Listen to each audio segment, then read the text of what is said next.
അസ്സലാമു അലൈക്കും വറഹ്മത്തുള്ളാഹി. നമ്മുടെ കുരുവട്ടൂരികൾ കളവ് പറയൽ മത്സരം വെക്കുകയാണെങ്കിൽ നമ്മുടെ നൗഷാദ് മൗലിയാർക്കായിരിക്കും ഒന്നാം സ്ഥാനം കിട്ടുക. വഹാബികൾ കളവ് പറയൽ മത്സരം വെക്കാറുണ്ടായിരുന്നു പണ്ട്. അതിൽ സോപ്പ് പെട്ടിയൊക്കെ സമ്മാനമായി കൊടുക്കുന്നത് നമ്മൾ കണ്ടിട്ടുണ്ട്. എന്നതുപോലെ ഈ കുരുവട്ടൂരികളും കളവ് പറയൽ മത്സരം വെക്കണം എന്നൊരു അഭിപ്രായം എനിക്കുണ്ട്.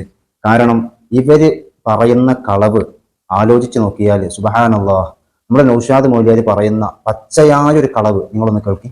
വലിയ ആള് പറഞ്ഞു കൊടുത്തിന് ഒന്നും നോക്കണ്ട, മശായിഖന്മാരെ കാര്യമാണെങ്കിൽ പോലും എല്ലാവരും പറഞ്ഞോളി, നിങ്ങൾ പഠിച്ചതിനെതിരിൽ കണ്ട എതിർത്തോളി. എന്താണ് നൗഷാദ് ഈ ക്ലിപ്പിൽ പറയുന്നത്? മശായിഖന്മാരുടെ കാര്യത്തിലാണെങ്കിൽ പോലും നിങ്ങൾ പഠിച്ചതിനക്ക് എതിരായിട്ട് നിങ്ങൾ കണ്ടാൽ അവരെ എതിർക്കാൻ വേണ്ടി പ്രവർത്തകർക്ക് വലിയ ആലിമീങ്ങൾ ലൈസൻസ് കൊടുത്തിട്ടുണ്ട് എന്നാണ് നൗഷാദ് ഇതിൽ പറഞ്ഞു വെക്കുന്നത്.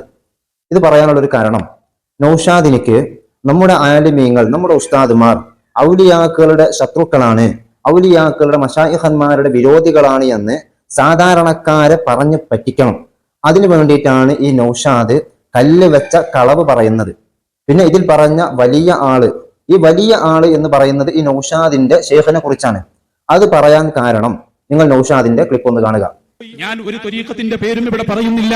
പക്ഷേ എന്റെ സഹോദരങ്ങളെ, ത്വരീഖത്തിന്റെ ശൈലിയും കാര്യവും നിങ്ങൾക്ക് നിങ്ങളുടെ ശൈഖിനെ കുറിച്ച് അറിയാലോ. നിങ്ങളുടെ മനസ്സിനോട് നിങ്ങൾ ചോദിക്കുക, അയാൾ അഖീദയുടെ നിയമങ്ങൾ മുഴുവനും അറിയുന്ന ആളാണോ? അയാൾക്ക് ഫിഖ്ഹിന്റെ നിയമങ്ങൾ അറിയാമോ? അയാൾക്ക് തസവ്വുഫിന്റെ നിയമങ്ങൾ അറിയാമോ?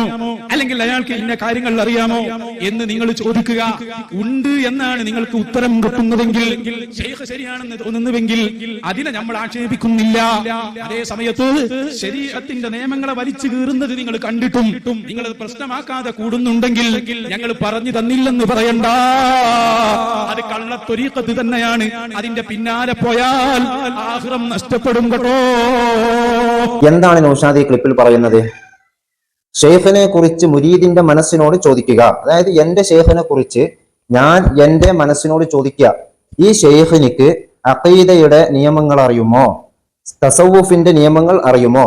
ഫിഖ്ഹിന്റെ നിയമങ്ങൾ അറിയുമോ എന്ന് എന്റെ മനസ്സിനോട് ഞാൻ സ്വന്തത്തിൽ വിചിന്തനം നടത്തുക.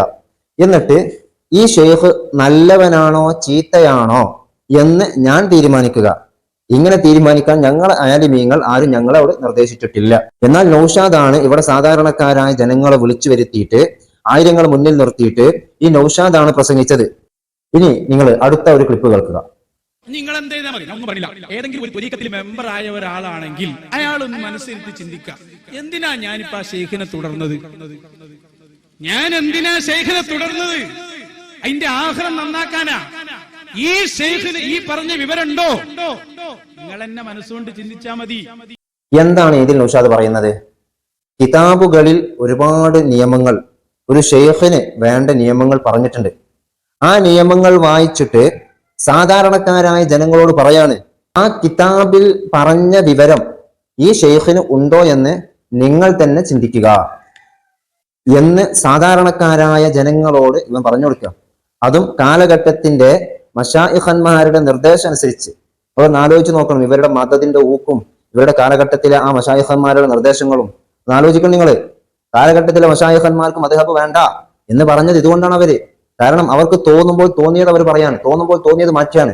ഇനി പറയാനുള്ളത്, നൗഷാദ് നേരത്തെ പറഞ്ഞ ആ വലിയ ആള് എന്ന് പറഞ്ഞത് ഞങ്ങളുടെ ആലിമീങ്ങളെ കുറിച്ചാണെങ്കിൽ, ഞങ്ങളുടെ ആലിമീങ്ങൾ നീ പറഞ്ഞതുപോലെ ഏതെങ്കിലും ഒരു പ്രവർത്തകനോട് പറഞ്ഞതായിട്ട് തെളിയിക്കാൻ ഞാൻ വെല്ലുവിളിക്കുകയാണ്. അല്ലാഹു ഇവരുടെ ശർറിൽ നിന്ന് നമ്മളൊക്കെ കാത്തു രക്ഷിക്കുമാറാവട്ടെ. അസ്സലാമു അലൈക്കും വറഹ്മത്തുള്ളാഹി.